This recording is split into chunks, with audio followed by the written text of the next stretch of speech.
আরে এটা তো আমার ভাইয়ের নামে এসেছে। Battalion, are you ready?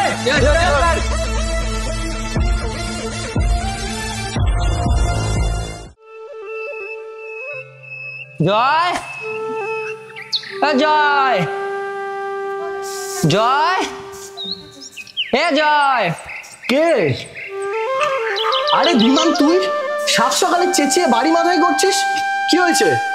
আর বলিস না, ওই হারাদান পোস্টমাস্টারটা আছে না, সকালবেলা এসেছিল আমার বাড়িতে। আমার বাবাকে কি একটা চিঠি দিয়ে গেছে, তাই বললো তোদেরকে দিয়ে দিতে। চিঠি? হ্যাঁ দেখি।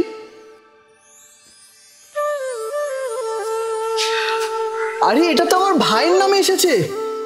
ওর চাকরিটা মনে হয় হয়ে গেছে, বুঝলি? ঠাকুর, এই তুই দাঁড়া, হ্যাঁ আমি যাই, বউ আর বৌমাকে বলে আসি। আচ্ছা তুই যা, আমি তাহলে মাঠে গেলাম, সময় মতন কিন্তু চলে আসিস। ওগো শুনছো? ও বৌমা, কোথায় গো তোমরা? বৌমা, আরে কই গেলে গো তোমরা? কখন থেকে ডেকে যাচ্ছি। আরে কি গো? ও সাত সকালে এই লোকটার কোনো কাজ নেই, সকালে চিল্লিয়ে যাচ্ছে। আরে খুশির খবর আছে গো, এমনি এমনি তো চেঁচাচ্ছি না। বৌমা কোথায়? তাকে তো দেখছি না। হ্যাঁ দাদা বলুন, আপনি আমাকে ডাকছিলেন? আরে হ্যাঁ, আমি তোমাকেই তো ডাকছিলাম। এই দেখো, ভাইয়ের নামে চিঠি এসছে। ভাই বোধহয় আমার চাকরিটা পেয়ে যাবে, বুঝলে? কি বলছেন দাদা?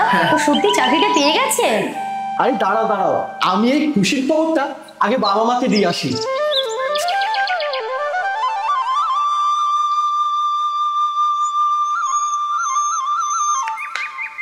বাবা, মা, না না, আমার এই চোখের জল দুঃখের না, এটা তো আনন্দের। এই দেখো চিঠি, তোমাদের ছোট ছেলে মানে আমাদের বিজয় এবার মনে হয় চাকরিটা পেয়ে যাবে। তোমরা চলে যাওয়ার পরে কোলে পিঠে করে এই অভাবের সংসারে অনেক কষ্টে ওকে মানুষ করেছে। চেয়েছিলাম ও যেটা হতে চায় সেটাই যেন হতে পারে, আর সেই লক্ষ্যে পৌঁছানোতে আর একটুখানি বাকি। তোমরা ওকে আশীর্বাদ করো, ও যেন নিজের এই স্বপ্নটা পূরণ করতে পারে। আরে ভালো কথা, যার জন্য এত কিছু সে কোথায়? এখনো কি মাঠ থেকে বাড়ি ফেরেনি?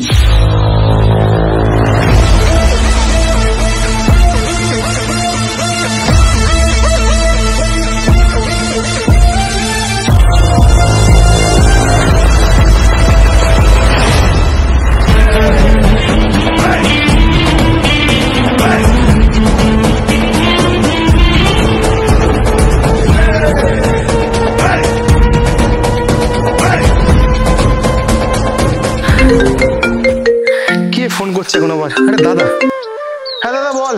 আরে ভাই তাড়াতাড়ি বাড়িতে আয়। কেন রে? আমি তো প্র্যাকটিস করছি, আমার প্র্যাকটিস শেষই হয়নি আমার। আরে আয় না, একটা খুশির খবর আছে তোর জন্য। দাদা বল দা।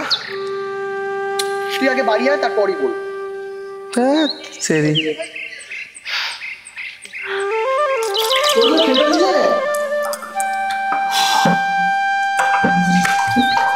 তা কি বুঝলি এটা পড়ে? আরে আমি যে পরীক্ষাটা দিয়েছিলাম না, ওখানে আমি চান্স পেয়ে গেছি। এবার ওরা ডাকছে আমাকে ট্রেনিং এর জন্য। তা কবে বেরোচ্ছিস তুই? কিছু বলেছে ওরা? সামনের মাসের 20 তারিখ। 2 মাস ট্রেনিং হবে, তারপরে আমি বাড়ি আসতে পারবো আবার। আচ্ছা আচ্ছা শোনো না, আমি কি বলছি, তুমি সত্যি চলে যাবে? তুই একটা কথাও বললি ছোট, ওকে তো যেতেই হবে। সেটা না হয় বুঝলাম, কিন্তু আমার মনটা কেমন কেমন করছে। ধুর বোকা, আমরা তো ভাগ্যবান যে আমাদের বিজয় ভারত মায়ের জন্য কিছু একটা করতে যাচ্ছে, এটা আমাদের গর্ব। চল চল ছোট, রান্নাঘরে যাই, এখনো অনেক কাজ বাকি আছে।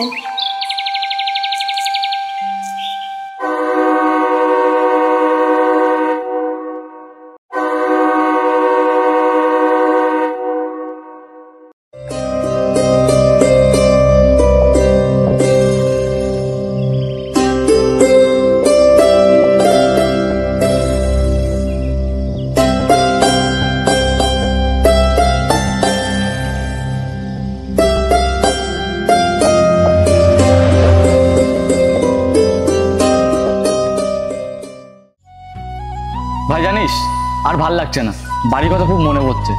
তা ঠিকই বলেছিস, আমার বাড়ি থেকে অনেকদিন কোনো চিঠি আসছে না। কি করবি বল, আমরা তো সব জেনে বুঝে এই ভারত মায়ের সেবা এসেছি। আচ্ছা শুনলাম নাকি কালকে আমাদের নতুন স্যার আসছে? হ্যাঁ, আগের দিন তো আমাদের ব্যাটালিয়নে এটাই অর্ডার এসেছিল। জানিস শুনলাম স্যার মনের দিক থেকে অনেক ভালো, কিন্তু ট্রেনিং এর সময় পুরো আগুন, ট্রেনিং ছাড়া কিচ্ছু বোঝে না। হ্যাঁ চ তাহলে বাকি ট্রেনিংটা সেরে ফেলি। হ্যাঁ চল চল। চল চল।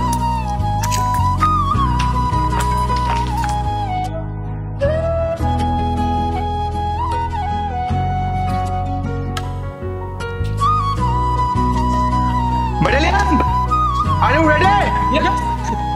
আমাদের মূল লক্ষ্য কি?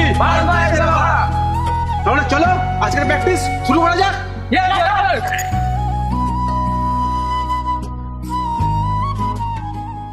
তাহলে all okay? Yes sir. Okay. জয় হিন্দ স্যার। জয় হিন্দ। আরে তুমি হাঁপাচ্ছ কেন? স্যার আমাদের উপর যখন তখন অ্যাটাক হতে পারে। কি বলছো কি তুমি?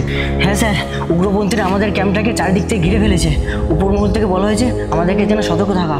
তোমরা কি ভয় পাচ্ছ? No sir. আমরা তো যা শিখেছি প্র্যাকটিসে, আমার সব আছে প্রয়োগ করবো একদম পুরো ওদের উপরে। Yes, আমার কোনো শক্তি নেই পৃথিবীর জাস্ট আমাদেরকে আটকে রাখতে পারবে। Yes sir.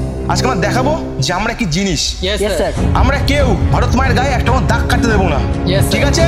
Yes. জয় হিন্দ। জয় হিন্দ। জয় হিন্দ। জয় হিন্দ। জয় হিন্দ। জয় হিন্দ।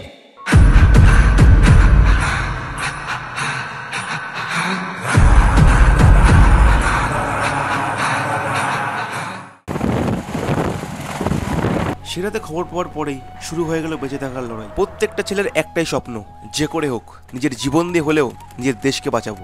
শুরু হয়ে গেল সেই যুদ্ধ। একদিকে দুষ্কৃতী আর একদিকে আমাদের ইন্ডিয়ান আর্মি। হাজারো মায়ের হাজারো সন্তান সবাই চলে এসছে নিজের পরিবারকে ছেড়ে দেশের জন্য কাজ করতে। হয়তো এই যুদ্ধের পরে অনেক মায়ের কোল খালি হয়ে যাবে, কিন্তু সেই সব মায়েরা গর্ব করে বলতে পারবে তাদের বীর সন্তান দেশের জন্য শহীদ হয়েছে। যুদ্ধ শুরু হওয়ার পরে শেষ হচ্ছে না, অনেক ভারতীয় সেনা তাদের প্রাণ হারিয়েছে। এখন তাদের একটা মূল লক্ষ্য, যে করে শত্রুকে মেরে আমাদের ভারত মায়ের সেই মুখের হাসি আবার তাকে ফিরিয়ে দিতে হবে। তারপরে আবার শুরু হয়ে যায় ভয়ঙ্কর যুদ্ধ। সমস্ত ভারতীয় সেনা আরো শক্ত হয়ে শুরু করলো যুদ্ধ, আর তারা অবশেষে একদম পুরো ফিরিয়ে আনলো ভারত মায়ের সম্মান, ভারত মায়ের মান, ভারত মায়ের মুখের হাসি। আর সেই যুদ্ধে শহীদ হলো বিজয়ের মতো কিছু বাংলার ঘরের ছেলে। আজ তারা বর্ডারে আছে বলেই আমরা শান্তিতে পরিবার নিয়ে রাতের বেলা ঘুমাতে পারি, আর আমরা বুক ফুলিয়ে বলতে পারি গর্ব করে যে না, আমরা ভারতবাসী, আমরা ভারতীয়।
দেশের জন্য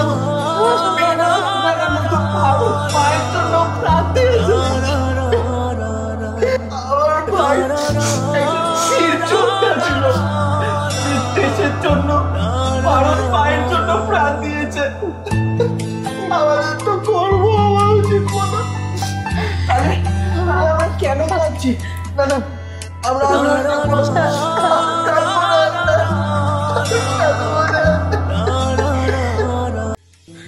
আজকের গল্পটা এটুকুনি থাক। আর কিন্তু হ্যাঁ, এটা গল্প হলেও সত্যি। আমরা কিন্তু জানিও না কত ছেলে এইভাবে প্রতিনিয়ত প্রাণ হারাচ্ছে। আমি খালি প্রত্যেককে এটাই বলবো, সবাই নিজেকে ভালোবাসো, নিজের দেশকে ভালোবাসো। একটা কথা মাথায় রাখবে, কখনো কোনো দিন অন্যকে ছোট করে নিজেকে বড় করা যায় না। মানুষের মূল্যায়ন তখনই করো যখন সে জীবিত। আরে চলে গেলে তো কাঁদতে সবাই পারে। এই যে 15ই আগস্ট, মানুষ খুশিতে রাস্তাঘাটে কত পতাকা লাগাবে, মানুষ মজা করবে দেশ স্বাধীনের খুশিতে। আমার সবার কাছে একটাই অনুরোধ, যেন সেই পতাকা ভুল করেও না মাটিতে পড়ে থাকে। কারণ তোমরা মনে রাখবে, ওই পতাকার জন্যই হাজারো বিজয় তাদের রক্ত দিয়ে দেশকে বাঁচিয়েছিল। সবশেষে সবাই মাথা উঁচু করে বলো যে আমরা গর্বিত, আমরা ভারতবাসী।